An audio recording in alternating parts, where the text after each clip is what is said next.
대한민국 근현대사를 환경적 세계관으로 알리고 전하는 대한역사문화원의 한국근현대사 바로 알기 특강입니다.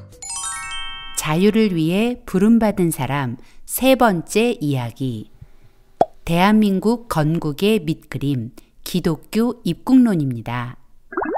한성 감옥에서 이승만은 철저한 지도자 훈련 코스를 이수하는 중입니다. 그 시작이 기독교 개종이죠. 이 놀라운 사건 이후 이승만은 세상을 보는 안목이 달라졌습니다. 그리고 그의 꿈도 완전히 달라졌죠. 주자 성리학의 가르침이 세상 전부인 줄 알던 어린 시절, 충신이 되는 것이 그의 꿈이었다면 기독교인이 되고 난 후 그의 꿈은 너무나 위대한 것으로 바뀌어 있었습니다. 그것은 바로 하나님의 말씀대로 통치되는 위대한 나라, 그리고 자유와 평등이 지배하는 나라에 대한 꿈이었죠. 이승만의 이 꿈이 바로 기독교 입국론입니다. 한마디로 기독교가 기본이 되는 새 나라를 건국하자는 것이죠. 당시 대한제국은 유교적 세계관이 지배하는 나라였습니다. 나라가 망해가면서도 여전히 신분제의 벽을 넘지 못하고 무능하고 욕심 많은 왕에 정직한 척하지만 썩어있는 선비들, 그리고 나라에 대해서는 무관심한 백성들, 이런 조건들이 모여 멸망이 코앞에 닥친 상태였습니다. 이런 상황에서 이승만은 하나님의 말씀대로 통치되는 나라와 자유와 평등이 지배하는 나라에 대한 꿈을 글로 정리하기 시작합니다. 그가 기독교 입국론의 당위성을 주장한 첫 번째 글이 바로 1903년 9월 우리나라 최초의 신학 잡지인 신학월보에 기고한 두 가지 편벽됨이라는 논설입니다. 이 글의 주제를 한 문장으로 요약하자면 거룩한 그리스도인은 거룩한 국민이 된다입니다. 두 가지 편벽됨의 내용의 일부를 살펴보겠습니다. 사람의 극히 어려운 지경은 곧 하나님이 감화시킬 기회라 하나니, 비교하건대 논고에 물이 마르고 뜨거워 고기가 살 수 없게 된 후에야 스스로 새 물길을 얻어 강과 바다를 찾아갈지라. 이 세상은 우리의 잠시 사는 논고물이라. 다소 태평 안락한 데 사는 사람들도 바다같이 영원히 마르지 않을 생수를 찾기에 게으르지 않건대, 하물며 이 물이 마르고 흙탕되는 도탄 중에 들어 어찌 새 물줄기를 찾지 아니하리요. 옛날 문체라서 다소 이해하기가 쉽지는 않습니다. 사람에게 오는 위기가 하나님을 만날 가장 적기라는 말로 시작하는 이 문장은 논에 사는 물고기를 비유로 위험에 처한 사람이 어떻게 해야 할 것인지를 말하고 있습니다. 논에 물이 마르기 시작하면 물고기는 본능적으로 물이 많은 곳으로 이동하게 됩니다. 이 세상도 마치 그와 같아서 위기에 처해 있는 사람이라면 당연히 살 길을 찾아야 하지 않겠는가라는 말이죠. 그러면서 그 살 길이 바로 예수교, 즉 기독교라고 말합니다. 대한 사람의 새 물줄기는 예수교회라. 이 교회가 날로 흥왕함은 더 말할 것 없으려니와 아직까지도 저 불쌍한 사람들을 다 기회를 주어 우리와 같이 생활샘으로 나오지 못하게 함은 실로 다 우리 믿음이 부족함이요 사랑이 부족함이라. 지금 나라가 도탄에 빠진 상황에 백성들의 살 길이 기독교라는 것을 아는 기독교인들이 죽어가는 동포에게 살 길을 알려주지 않는다는 것은 믿는 자들의 믿음이 부족하고 사랑이 없기 때문이라고 말하고 있습니다. 그러니 적극적으로 대한제국 백성에게 자신이 믿는 하나님을 알리라는 것입니다.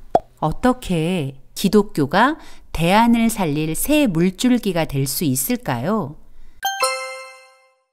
하나님은 하나님의 백성들에게 세상에서 소금과 빛처럼 행동하라고 하시기 때문입니다.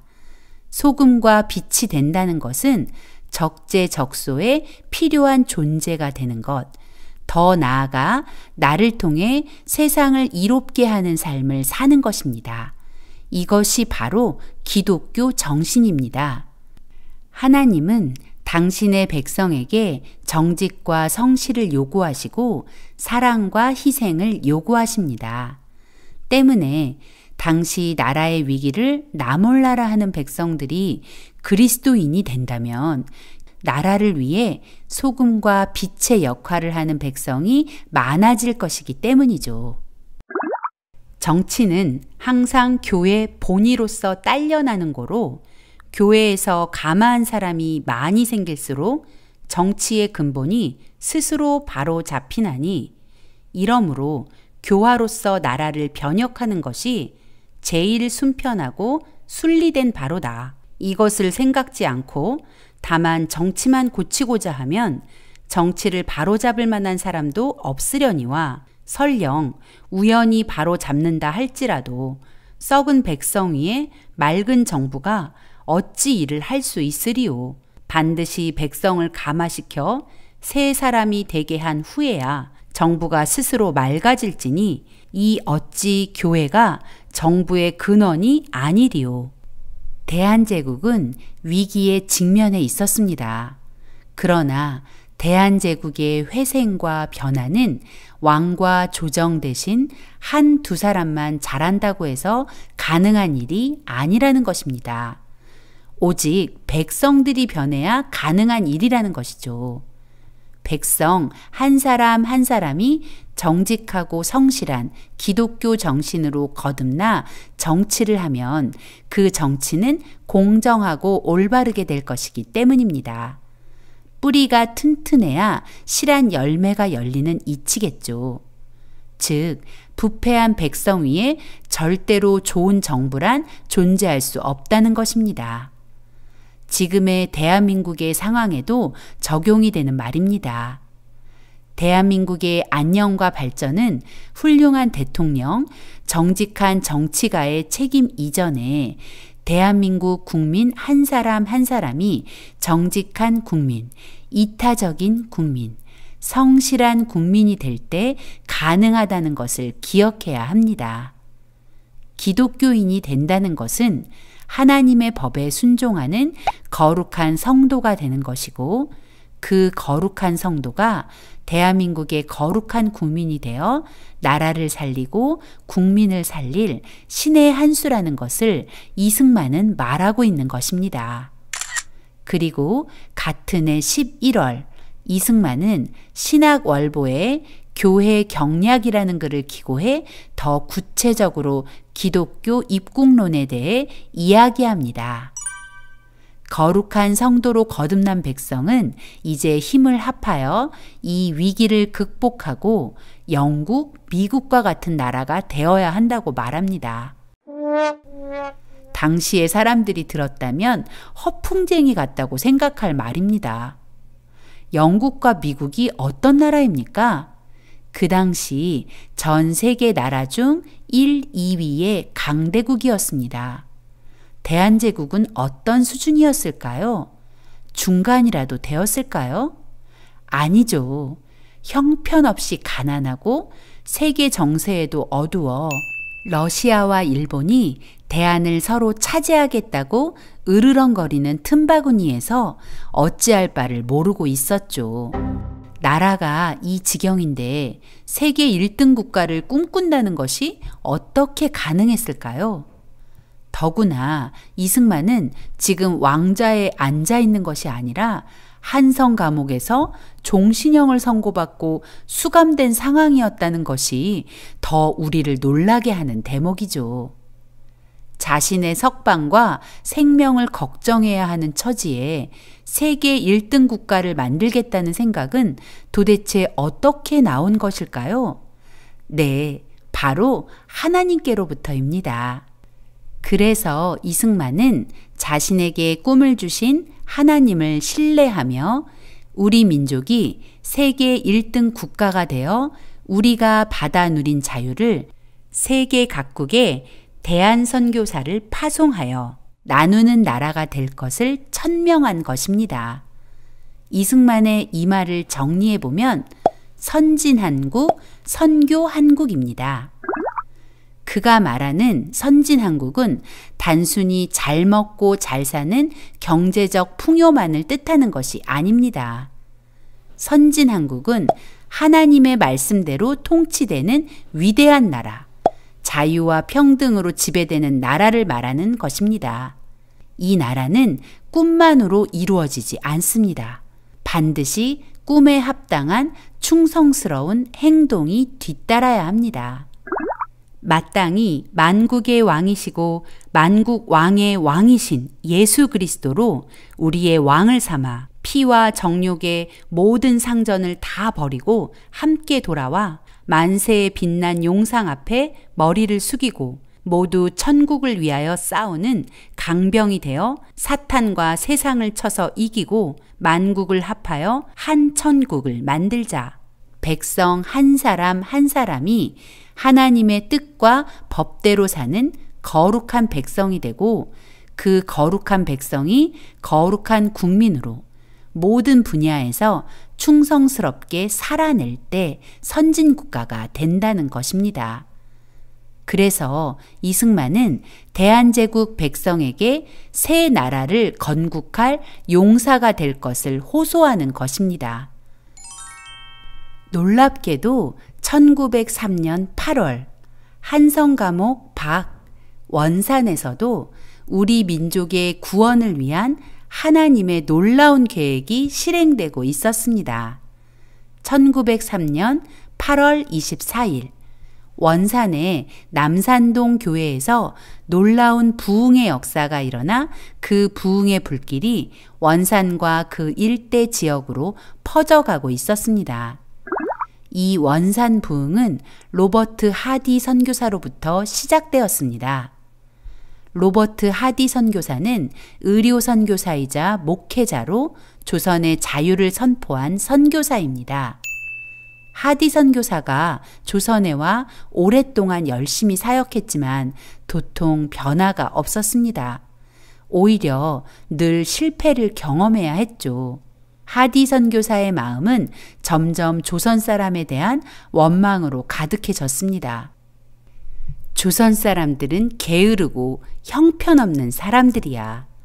조선 사람들 때문에 나의 사역이 실패한 거야. 하디 선교사가 점점 지쳐가던 어느 날 중국에서 사역하던 여러 명의 여성 선교사가 의화단 사건을 피해서 원산으로 피난하게 되었습니다. 여성 선교사들은 원산에서 머물며 기도 부흥 집회를 계획하고 말씀을 전할 강사로 로버트 하디 선교사를 초청하게 되었죠. 드디어 집회 당일 로버트 하디 선교사가 말씀을 전하는 시간이 되었지만 그는 입을 열지 못한 채 계속 서 있어야만 했습니다.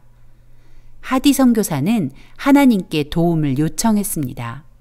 그리고 그가 받은 응답은 회개하라는 것이었습니다.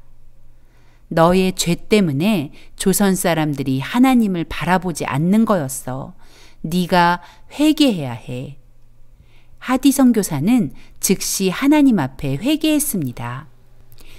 특별히 자신의 교만과 우월의식, 그리고 조선 사람을 존중하지 못한 죄 등을 아주 구체적으로 하나님과 그 자리에 모인 동료 선교사들 앞에서 고백한 것입니다. 그리고 주일 하디 선교사는 원산 남산동 교회에서 조선 성도들에게도 자신의 죄를 고백했습니다. 하디 선교사는 사실 모든 것이 끝이라는 마음을 가지고 강단에 선 것입니다. 자신이 조선 사람을 무시했다는 것을 그들이 안다면 조선 성도들은 자신을 용서하지 않을 것 같았습니다. 그럼에도 하디 선교사는 정직하게 자신의 지난 죄를 성도들에게 고백한 것입니다. 이제 다 끝났구나. 조선 사람들이 나를 증오하겠구나. 이제 조선 사역은 끝이로구나. 그런데 그 다음 주일부터 아주 놀라운 일이 일어났습니다. 성도들이 하디 선교사를 욕하고 떠나간 것이 아니라 오히려 서로 앞다투어 자신의 죄를 회개하기 시작한 것입니다. 원산의 성도들은 이제 거룩한 성도가 되었고 거룩한 백성이 되어가고 있었던 것입니다. 대안은 새로운 물줄기 기독교를 받아들여야 한다는 외침처럼 조선의 사람들이 거룩한 성도가 되고 나라를 새롭게 할 거룩한 백성이 되는 그 거룩한 일이 이미 원산에서 시작되고 있었던 것입니다. 원산의 이 놀라운 부흥의 불길은 장차 1907년 평양 대부흥까지 이어지고 조선 백성들을 점점 거룩한 백성으로 바꾸어 갔습니다. 사람의 눈으로 역사를 보면 우연이라고밖에 말할 수 없지만 하나님의 눈으로 역사를 보면 이승만의 기독교 입국론의 위대한 꿈과 원산 대부흥은 하나님의 정확한 섭리라는 것을 알게 됩니다. 이렇게 조선 구원 프로젝트가 하나님의 인도하심에 따라 진행되고 있는 과정에서 1904년 러일 전쟁이 발발합니다. 러일 전쟁은 어느 날 갑자기 일어난 전쟁이 아닙니다. 이미 오래전부터 예견되던 전쟁입니다. 그 결정적 원인 제공자는 대한제국의 왕 고종과 조정의 대신들, 그리고 나라의 위기에 무관심한 백성들의 콜라보였습니다. 이승만은 한성 감옥에서 러일 전쟁 발발 소식을 듣고 그동안 준비하던 한영사전 제작 작업을 중단하고 독립정신을 집필합니다.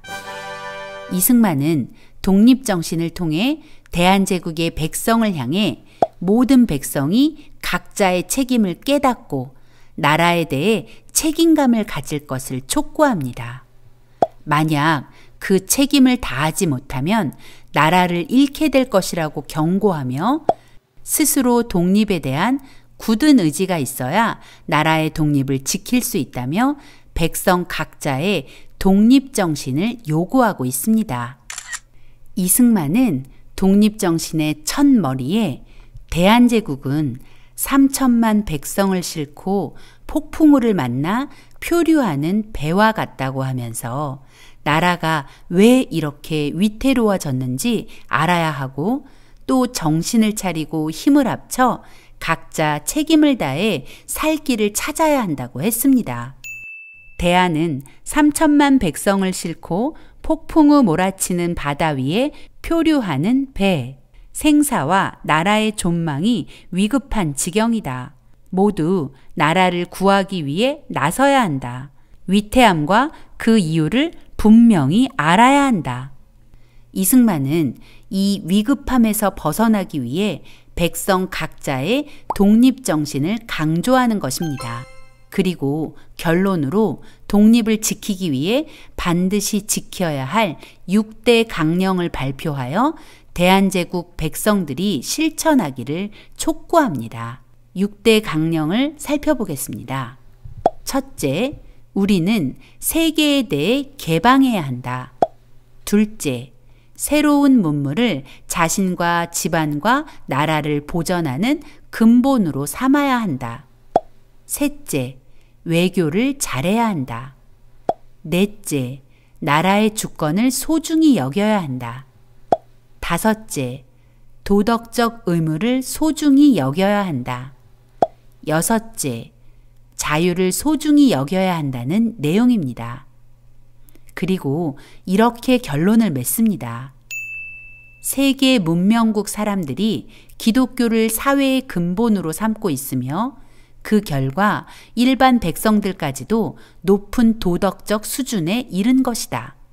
지금 우리나라가 쓰러진 데서 일어나려 하며 썩은 곳에서 싹을 틔우고자 애쓰고 있는데 기독교를 근본으로 삼지 않고는 온 세계와 접촉할지라도 참된 이익을 얻지 못할 것이다. 신학문을 아무리 열심히 배워도 그 효력을 얻지 못할 것이며 외교를 위해 아무리 힘써도 돈독한 관계로 발전하지 못할 것이다. 나라의 주권을 소중히 여겨도 서양의 앞선 나라들과 대등한 지위에 이르지 못할 것이며 도덕적 의무를 존중해도 사회 기풍이 한결같지 않을 것이며 자유를 소중히 여겨도 자유의 한계를 몰라 어려움에 직면할 것이다.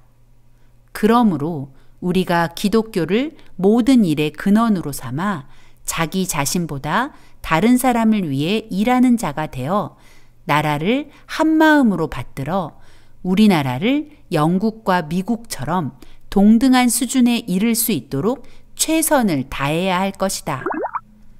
독립정신은 모두 50개의 주제로 구성되어 있습니다.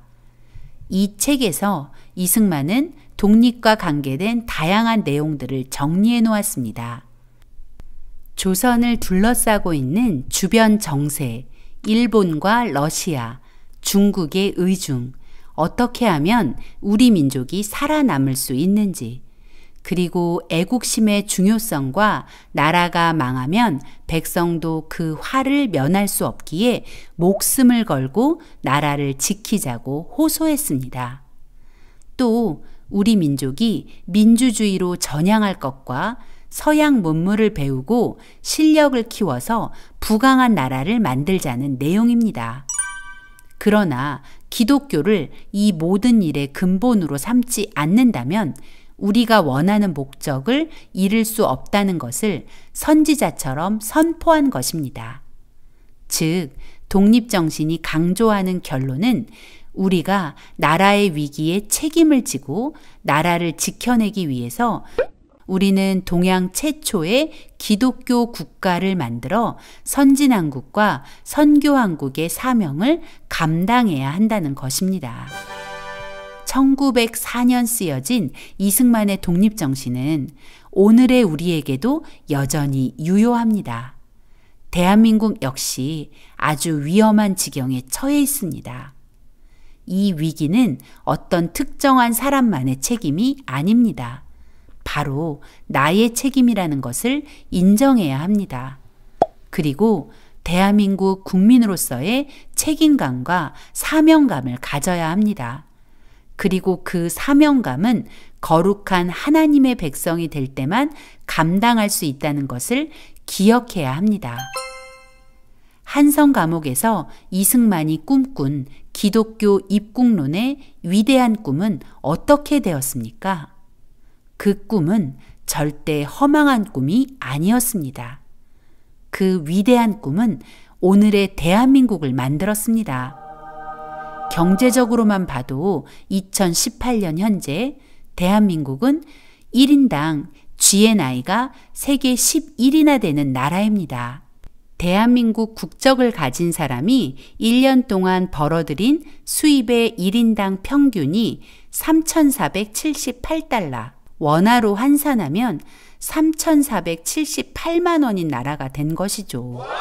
그러나 안타깝게도 2022년 현재 우리나라의 1인당 GNI는 13단계 하락한 24위입니다. 선진왕국 대한민국은 세계 각국의 선교사를 파송해서 우리가 받아 누리는 자유를 다른 나라에 전달하는 선교한국의 꿈도 이루었고, 이제 우리에게 남은 사명은 북한의 자유를 선포하고 북한에 억류된 우리 형제와 자매를 자유케 하는 것이죠. 이승만은 한성 감옥에서 기독교가 무엇이고 민주주의가 무엇인지 확실하게 이해했습니다. 기독교는 자유민주주의의 핵심 가치라는 것, 또 자유민주주의는 기독교의 정치적 표현이라는 것이죠. 이승만의 기독교 입국론은 대한민국 건국의 밑그림이라는 사실. 기독교 입국론의 핵심은 거룩한 성도가 거룩한 국민이 된다는 것. 그리고 그 거룩한 국민이 하나님의 말씀대로 통치되는 나라를 위해 각자의 맡은 바 사명을 감당할 때 자유를 누리고 그 자유를 확산할 수 있다는 것을 잊지 말아야겠습니다.